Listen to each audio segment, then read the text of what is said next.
आप सभी को प्यार भरा नमस्कार। पिछले एपिसोड में आपने सुना था घर का अधूरापन और बच्चों के मातृविहीन जीवन का खालीपन पिता पंडित दुर्गा प्रसाद शर्मा जी भी महसूस कर रहे थे। इधर दादी अम्मा के द्वारा लाए गए शिकोहाबाद वाले रिश्ते की बातें सुनकर वे कुछ असमंजस में थे। कुछ विचार कर उन्होंने आगे की योजना भविष्य पर छोड़ दी। अब आगे अगले सप्ताह एक दिन निश्चित कर वे शिकोहाबाद के पास बसे उस गांव की ओर पहुंचे जहां त्रिवेणी देवी जी अपने परिवार के साथ रहती थी। भव्य स्वागत के साथ परिवार वालों का व्यवहार उन्हें अच्छा लगा। त्रिवेणी देवी जी के जिन गुणों की प्रशंसा वे अब तक सुनते आ रहे थे, उससे भी अधिक उनका प्रभावशाली व्यक्तित्व उन्हें आकर्षित कर गया। गौरवर्णा, सुंदर नैन नक्श और वाक्पटु होने के साथ साथ आत्मविश्वास उनके व्यक्तित्व में झलक रहा था। अपने मन के किसी अधूरे बिखर से गए अस्तित्व को संजोने के लिए उन्हें लगा कि त्रिवेणी देवी जी से बेहतर संगिनी हो नहीं सकती। शायद उनके घर आ जाने से हवेली का सूनापन और बच्चों के जीवन का एकाकीपन दूर हो सकेगा। क्या पता ईश्वर की यही इच्छा हो। और बातों बातों में विवाह की बात भी पक्की हो गई। कन्या पक्ष भी अत्यधिक प्रसन्न था। अकबरपुर गांव के प्रख्यात जमींदार और वेदाचार्य पंडित दुर्गा प्रसाद शर्मा जी के साथ उनकी बेटी का विवाह जो होने जा रहा था। फल, मेवे, मिठाइयों से सबका मुंह मीठा हुआ। हंसी खुशी विदा होकर जमींदार साहब भी अपनी हवेली पहुंच गए।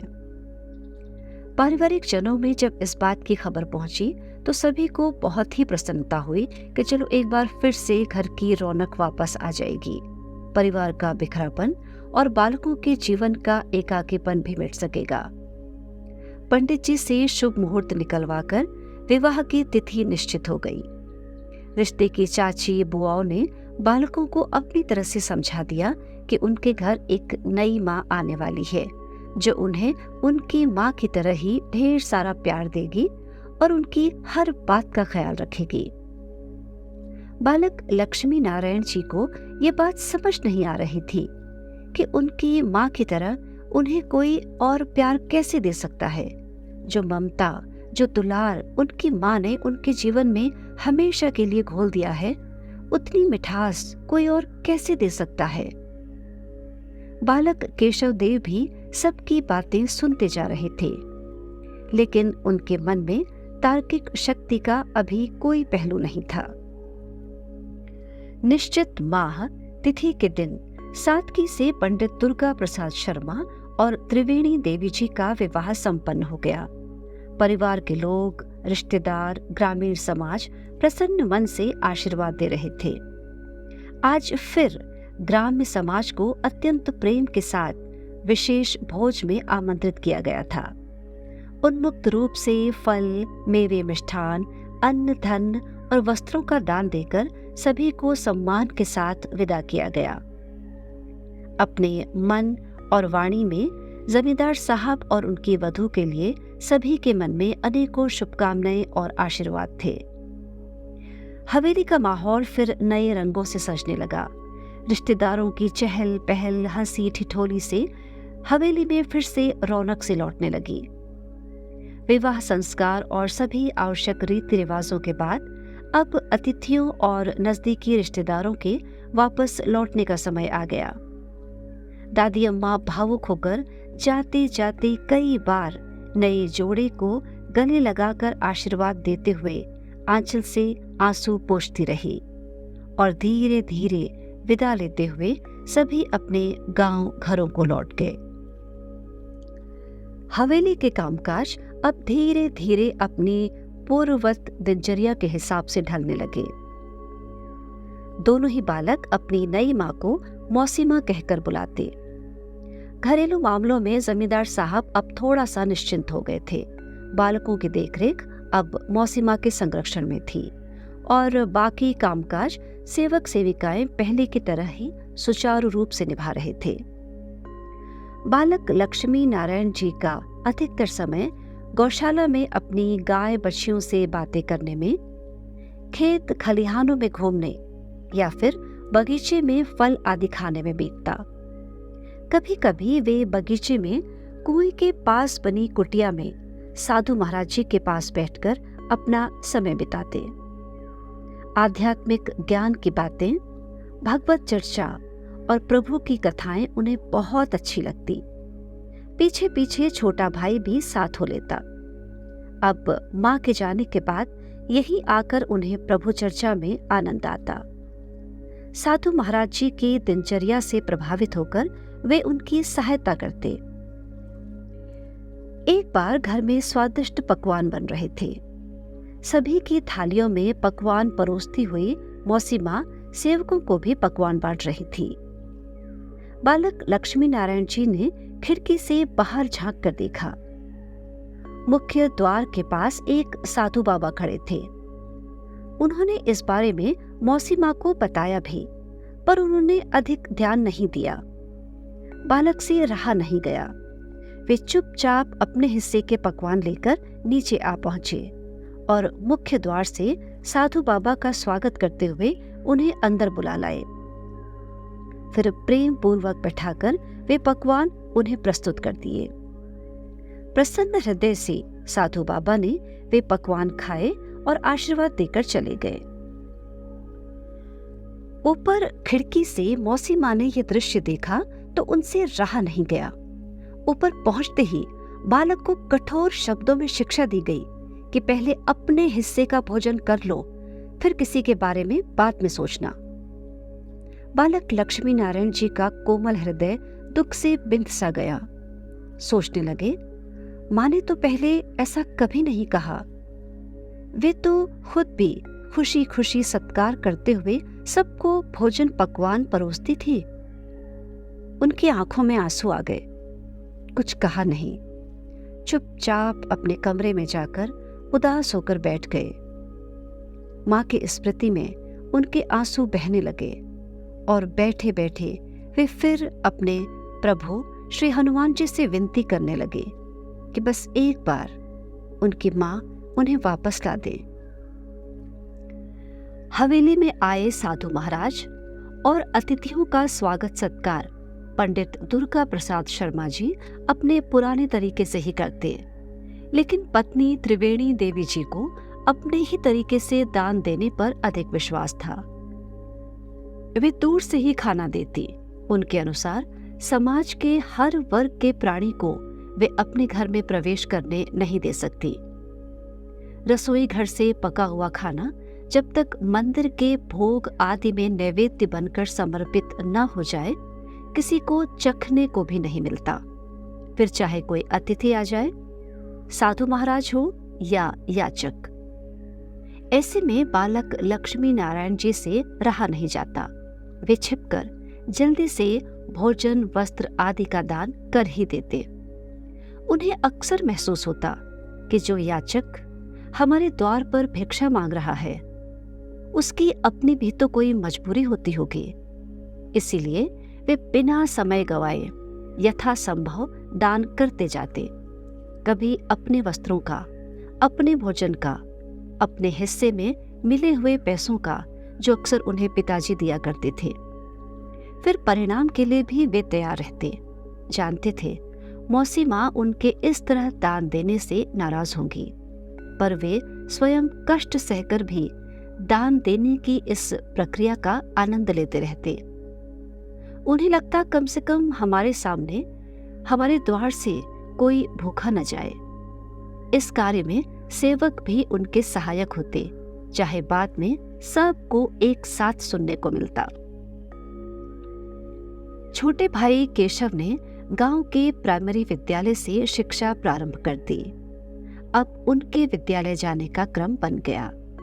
इधर बालक लक्ष्मी नारायण के लिए मौसी माँ भी शिक्षा हेतु जिद करती रहती, पर उनके लिए अपना ज्ञान ध्यान सर्व सुखकारक था। मौसी माँ का स्पष्ट व्यक्तित्व और कड़ा अनुशासन हवेली को नए कायदे कानूनों में बांधने लगा। उनके अपने स्वभाव और तौर तरीकों में वे कोई भी फेर बदलाव नहीं चाहती थी। उनका आदेश था कि जो बात उन्होंने कह दी उसका अनुपालन तुरंत हो जाना चाहिए, अन्यथा उनके कोप का भाजन कोई भी हो सकता था।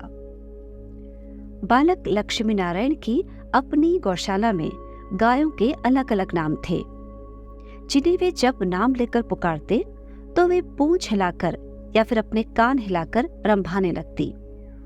बछड़ों को सहलाना, उनके पास जाकर बातें करना उन्हें बहुत पसंद था। यहाँ आकर उन्हें लगता कोई तो हृदय से उनके स्वागत और प्रेम के लिए उत्सुकता पूर्वक प्रतीक्षा में है। कभी कभी अपने सेवकों की सहायता से वे हाथ से आटे के लड्डू बनाकर उन्हें खिलाते भी थे। इसके अतिरिक्त अपने मित्रों के साथ खेतों में कबड्डी खेलना, पोखरों में तैरना और हरी घास में दौड़कर छूने का खेल उन्हें बहुत भाता था। बचपन से ही वे अत्यंत निडर और साहसी थे। प्रकृति का निकटतम एहसास उनके अंतर्मन में ताजगी और स्फूर्ति भर देता। दूर दूर तक फैले खेतों की फसलें भी जैसे उनसे अपनी भाषा में लहलहाकर कुछ कहती। वे अक्सर आम के पेड़ के नीचे बैठकर पत्तों और शाखों से भी बातें किया करते। छोटे पौधे उन्हें छोटे बच्चों और बड़े पौधे उन्हें बड़े बच्चों जैसे लगते। विशालकाय पेड़ों की शाखाएं और टहनियों को देखकर वे मन ही मन कहते, ये तो सबके दादाजी होंगे।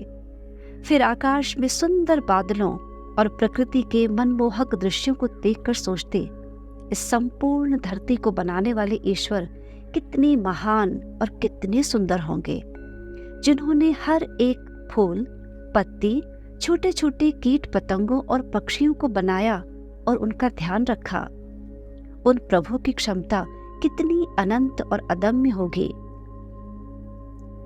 माँ कहती थी, प्रभु सर्वशक्तिमान होते हैं, वे सब कुछ कर सकते हैं।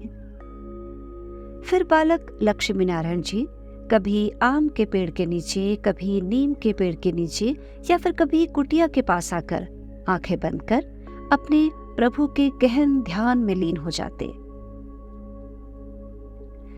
धीरे धीरे समय का चक्र चलता रहा।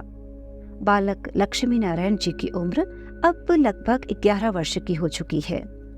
आंतरिक ज्ञान, आत्मदर्शन की इच्छा में, साधना के अनवरत प्रयास में वे स्वकेंद्रित होने लगे हैं। पिता जब कभी उनसे दिनचर्या पूछते हैं तो वे मुस्कुराकर भोलेपन से सब कुछ बताते हैं। हाँ, मौसीमा से पड़ने वाली डांट की वे कभी भी चर्चा नहीं करते। उन्हें लगता इस कारण पिता भी उन्हें कहीं खेलने से या भोजन, वस्त्र, धन दान देने से मना न करते। उनका अपना जीवन इतना स्वकेंद्रित होता जा रहा है कि उनके आसपास अब कोई कुछ भी करे या कुछ भी कहे, वे कभी भला या बुरा नहीं मानते। कोशिश करते हैं कि उनके साधना क्रम में कोई अवरोध उत्पन्न ना हो। पूर्ण रूप से प्रभु समर्पित जीवन ही उनका परम संबल बन चुका है। आज जमींदार साहब अपने कक्ष में गहन चिंतन में डूबे हैं। बड़े बेटे का जीवन क्रम इस 11 वर्ष की उम्र में साधुओं की तरह हो गया तो बड़े होकर सामाजिक जीवन कैसे जी पाएगा? ये चिंता जमींदार साहब को सताए जा रही थी। ध्यान साधना के अलावा अगर स्वेच्छा से उन्हें कोई काम पसंद है तो वो है साधुओं का सत्संग, दान पुण्य या फिर उन्हें प्रेम से भोजन कराना। इसके अलावा भी तो कोई सामाजिक जीवन है जिसका निर्वाह करना होगा बड़े होकर। ऐसे अधूरे एक तरफा विकास के साथ ये बालक समाज में सामंजस्य कैसे स्थापित कर पाएगा? वे पूर्णतया इन्हीं विचारों में डूबे हुए थे। मैं तो कहती हूँ विवाह करवा दीजिए लक्ष्मी नारायण का। पत्नी त्रिवेणी देवी जी का स्वर सुनकर वे चौंक गए। सारा दिन ध्यान तपस्या करना या फिर खेत खलिहानों में मित्रों के साथ उछल कूद करते रहना और कोई जिम्मेदारी का एहसास ही नहीं, इस तरह कैसे जिएगा ये बालक समाज में? हमें भी इसी बात की चिंता है, पर अभी तो उनकी उम्र केवल 11 वर्ष की है। उन्हें तो गृहस्थ जीवन की जिम्मेदारियों का एहसास भी नहीं होगा। यही तो मैं कहना चाह रही हूँ। जब जिम्मेदारियों का अनुभव होगा तो समझ भी आ जाएगी। क्यों न एक अच्छी रूपवती कन्या देखकर इनका विवाह कर दे। तुम्हारी बात तो सही है। चलो एक बार लक्ष्मी नारायण से पूछ लें। उनसे क्या पूछना, आपको लगता है आपने पूछा और आपको सहमति मिलेगी? और अगर नहीं मिली सहमति तो आगे इस वैराग्यपूर्ण जीवन का जिम्मेदार कौन होगा? पंडित दुर्गा प्रसाद शर्मा जी निरुत्तर हो गए। जमींदार घराना, जमीन जायदाद, चल अचल संपत्ति आदि के देखरेख की जिम्मेदारी कभी न कभी तो इस बालक पर आनी ही थी। क्या साधु सन्यासी बनकर ये सब निभा पाएगा? तो क्या फिर विवाह ही एकमात्र विकल्प है? अब वे गहन सोच में पड़ गए। महाप्रभु महाराज जी श्री नीप करौरी बाबा पावन कथामृत से आज का प्रसंग यहीं तक।